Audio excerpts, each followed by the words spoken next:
first lightning round of the year. All right, we're gonna the new kid on the block, Stefan Krishnak, Cleveland.com or something close. Get it? So I'll just set it up. Ryan, you got this chance through camp to kind of evaluate some of the moves you made this offseason, the players you brought in, staff changes you made. And then Ryan. How do you feel going into this season about, kind of taking care of that unfinished business? Do you feel like you had the offseason to put yourself in a spot to, reach those goals? Yeah, I mean, coming out of preseason, you want to have, some of your questions answered for sure. You want to have them all answered. You make assumptions, based on what you see in preseason, and then once you get into the season, you figure out what those things are, and the ones that are accurate, you keep enhancing. The ones you don't, you just, you got to address, and I think that's, what we got to get done here as we head into the first couple games of the season. I think we had an opportunity to build some depth at certain positions, which is important. As you said, what is the season going to look like? That was one area that we knew we had to build in the offseason. We felt like we did that in terms of, the talent acquisition and the roster. But you also have to go on the field now, put it on the field, and work on the techniques and the fundamentals that we have to go put on the field. Learn the scheme in all three phases, which started back in the spring. But we'll find out here once we get going. But yet to be seen. But I feel like in this preseason, there's been an edge to our team. I feel like we've been consistent. I think it's been back and forth, offense and defense, which is usually a good sign. So we'll keep grinding on this thing. We got a mock game going on Saturday in the stadium, and then come up for air on Sunday and start game planning for Akron. Austin Ward. Ryan, it felt like maybe a week ago that Tegra was close to earning and starting now.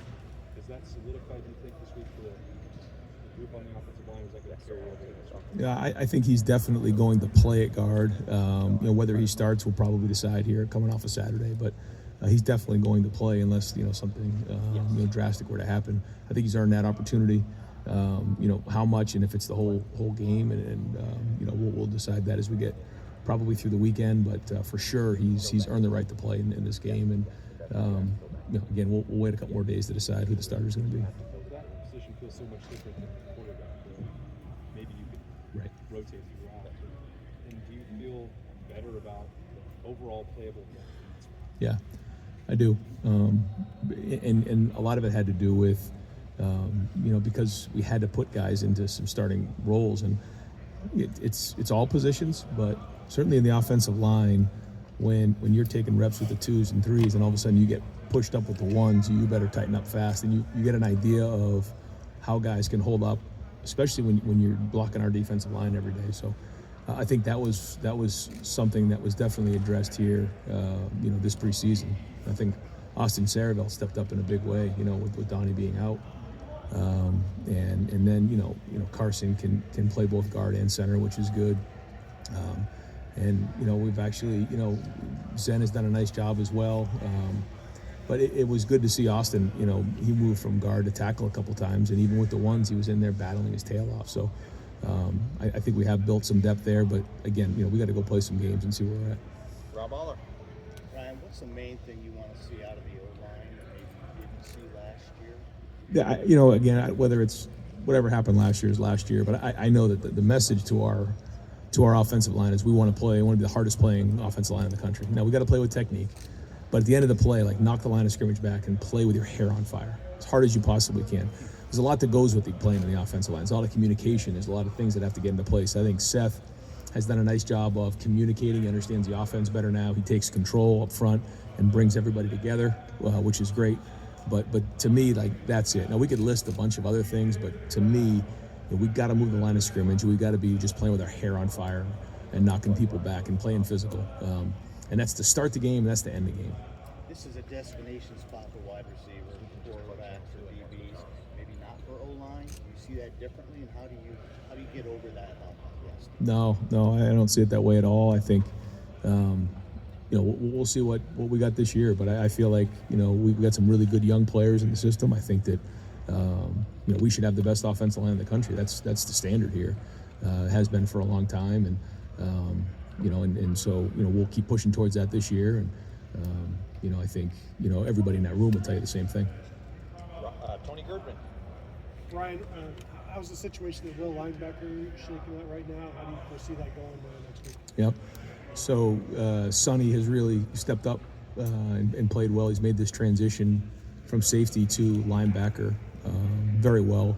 I think he did a nice job in the spring, but you could definitely see as he went into the summer, just bigger, stronger, being more comfortable closer to the line of scrimmage. It's different when you're closer to the line of scrimmage. He's doing a better job getting his hands on offensive linemen and getting off of blocks. Doing a better job with his hands. I think he understands the communication. The linebackers always have to be involved at the front. And they got to be involved and fit into the back end. He's doing that. I think he's looking forward to playing in a game and getting an idea of what it all looks like. But I can tell you in practice, he's playing fast, he's playing violent, and I think he does a nice job of taking the meeting to the field, being very intentional about his work, but playing really hard. Is he the number one right now? Yeah, I haven't talked to Jim because we'll make that final decision here over the weekend, but he's certainly the leader in the clubhouse. Can you tell, Ryan, Seth McLaughlin, can you tell he's been there, done that? Has he projected that to the offensive line? You understand what I'm saying from a leadership standpoint, a grown man? Yes. How does that just come about? How does that show up? A bunch of ways. It's just poise. It's not getting rattled when coach barks at you. It's okay, I got this. Let me get it under control. It's seeing something in practice and being able to adjust on the move. It's being prepared when you walk on the field. It's recognizing how hard you have to play at the position. It's kind of all of those things into one. But he's got great communication up front. He talks to the guys. He's moving quickly in there. And when you have experience like he has, the game seems to slow down at times. Yet, he seems to be playing at a fast level. Spencer Holbrook. Ryan, you've seen a lot of true freshmen play before. What you see that in Allen? Have you seen him in the last couple of weeks take a step forward and force himself into that rotation? Yeah, there was a point where he got a black stripe off, and I feel like he took a step in the right direction. When you come in the summer, it is very difficult to get on the field, especially early in the season. Whether he does or not, we'll see. But if he continues to practice the way that he's been practicing, then he'll give himself a chance to be in the rotation midway through the season or later in the season, which is similar to some of the wide receivers we've had before. You've seen some of those guys get some reps early in the season, but then make an impact later in the season. I think that's probably more his path right now. Now, he shows up and starts doing great, then we'll give him the reps he deserves. Where like Jeremiah's in a different situation because he came in here in January and he was a little bit ahead. Anybody who comes in January, to me, I don't look at them as a freshman anymore. They've been here, they're in the program, and we expect them to contribute. You've been looking at it for a while now, but you've had 2 scrimmages and you have done 6 of them on game on Saturday as well. Now that you're not calling plays, how do you see yourself spending your time during those scrimmages and maybe picking up on things that maybe you weren't noticing before, just about your team because you're not going to be able to replace you as much as you are? I'm still in there, right there, talking and communicating. But in the scrimmages we've had, it's been offense versus defense. So I've mostly been on the offensive side, still kind of going through all those types of things. And there's a lot to work through this year, just with the play clock. And then what I mean by that is the coach to player communication inside of 15 goes off. Just there's a lot of things that go on there, and we don't really get notification on that. So I'm trying to just help Chip with that and some communication that way, personnel.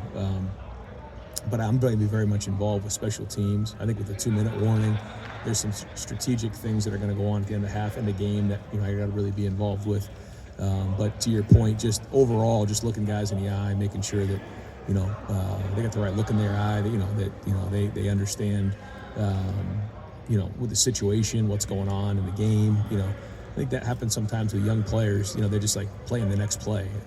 And that's not how it works. We've got to win the situations, and so all those things will come into play and making in-game adjustments. Being involved with on all 3 phases. Watching the game on a tablet to try to identify what happened in the last series. I think all those things will be happening. Ryan, have you guys made a decision on who's the starting quarterback yet? Right now, Nick is going to be the starter, and that competition will go into next week. But right now, as we head into the weekend, he is the starter, and the plan is for him to be the first punter to go out in the game on Saturday against Akron. What has he shown you to earn that job? He's got a strong leg. He's made it a good transition into the country, but also just playing football and not Australian rules football, which is very, very different. The snap to kick has really improved. That was one thing. He's a taller guy, so the ball has to get out of his foot faster. I think he's done that. His hang time has been good, and he's been more consistent. You'll see, he'll kick a few that'll just go right out of the stadium. He just got a strong leg. So we're looking for that consistency. He's shown that here most recently, so he's got the upper hand right now. And last question, Jeremy Birmingham. Ryan, I don't know if it's because Will maybe took a little bit longer to make a decision in December than some of the other top-of-the-line quarterback transfers did, or because maybe there was a thought he wasn't going to be the starter at Kansas State this year. But it seems like people have viewed him kind of as a game manager type of quarterback. After 8 months with him, where do you see his ceiling, and what is Will's special trait to you, and where do you see him taking this offense? I see a bunch of traits there. I think the first trait is size. He's big. He can stand in the pocket, and he's strong. So I mean that's the first thing you notice about him. Again, whether it's standing in the pocket with poise, I think that's another trait that he has that's excellent. He feels the rush, but he stands right in there. I think the next trait is just his top end speed. I mean, he can run 22 miles an hour at that size, which there's not a lot of guys who can do that. So I think that's an extraordinary trait. And I would say his overall leadership, command in the huddle is another, something that he's really grown into in the last few months when he's been here. And then his accuracy. He's been very accurate since he's been here. And when he knows what's going on and he can anticipate what's happening, I mean, it looks right. You just feel it. And he can hurt you, a bunch of different ways.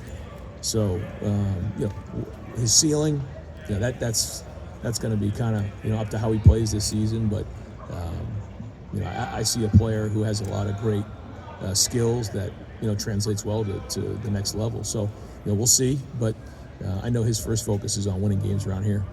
Coach, thank you very much. Yep. Thanks, Ryan.